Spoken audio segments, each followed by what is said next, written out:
Assalamu alaikum students of class 7 and 8, and I hope everyone is doing good.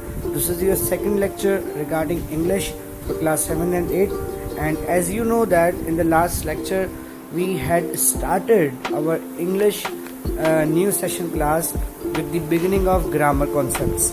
Now why we have started with the grammar portion?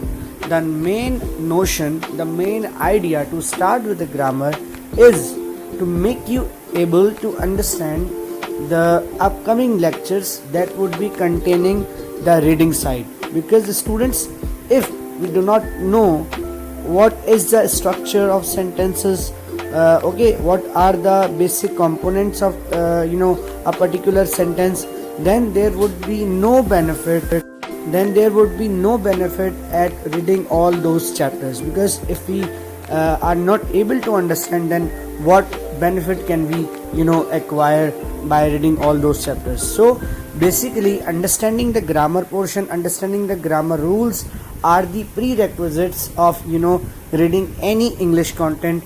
So today in this lecture we are going with more details regarding the components and the composition of sentences, and moreover we would be starting inshallah in this lecture with the very first tense, that is present simple tense, that and then we'll be understanding then how does it work. Okay, so let's get fresh, take a deep breath. Okay, now sentence, you all know there are three basic components: subject, verb, and then object. Okay, now what is the very basic concept, what is the very basic components that creates and that adds the additional function and grammatical sentence? It is called as helping verb. Helping verb play the role of connectivity and the role of providing the sense, a sense of completion into a structure, into the sentence structure. For example, I do a work.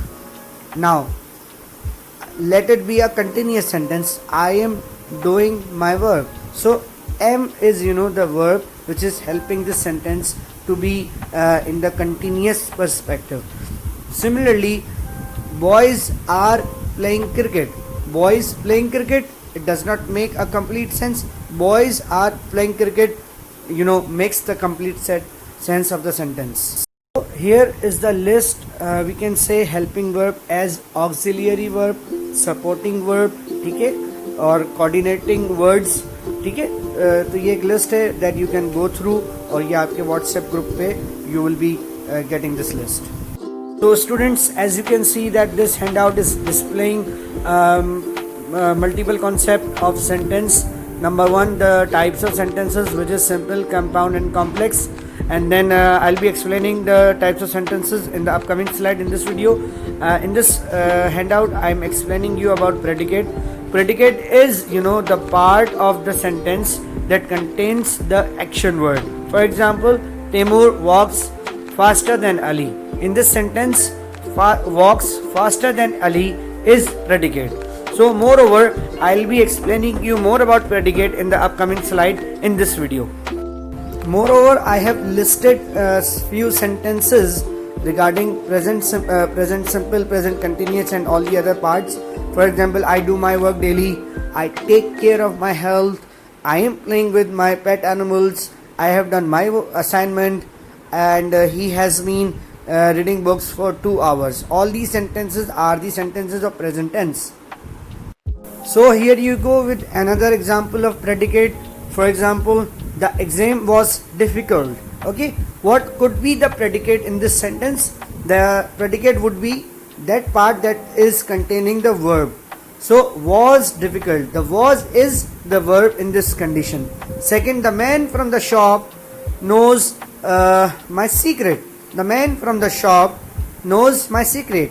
Knows is the verb containing word. So knows my secret is a part which is predicate and containing the verb portion.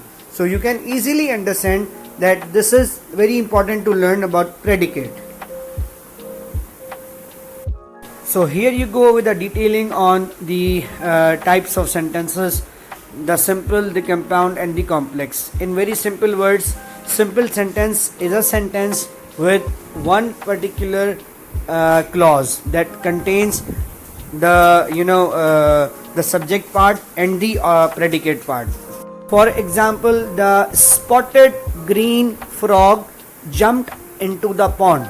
This sentence makes the situation completely clear कि spotted green frog jumped into the pond. That's it.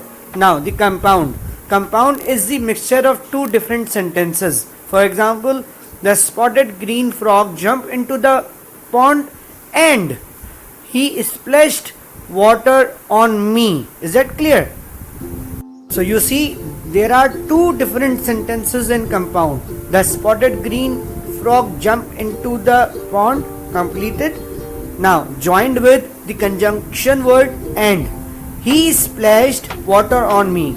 Number 1 कि वो उसने पहले jump किया और उसके बाद उसने पानी मुझ पर स्प्लैश आउट किया. And then comes the complex. A complex sentence has an independent clause and a dependent clause. For example, when the hawk flew overhead. When the hawk flew overhead. So when the hawk flew overhead, in response, the spotted green frog jumped into the pond. अब यहाँ पर क्या scene है? The spotted green frog जो jump कर रहा है वो उसके ऊपर से जो आपका hawk fly किया उसके response में उसने jump किया. तो first sentence the hawk flew overhead independent है. The second part the spotted green frog jumped in onto the pond वो dependent clause है.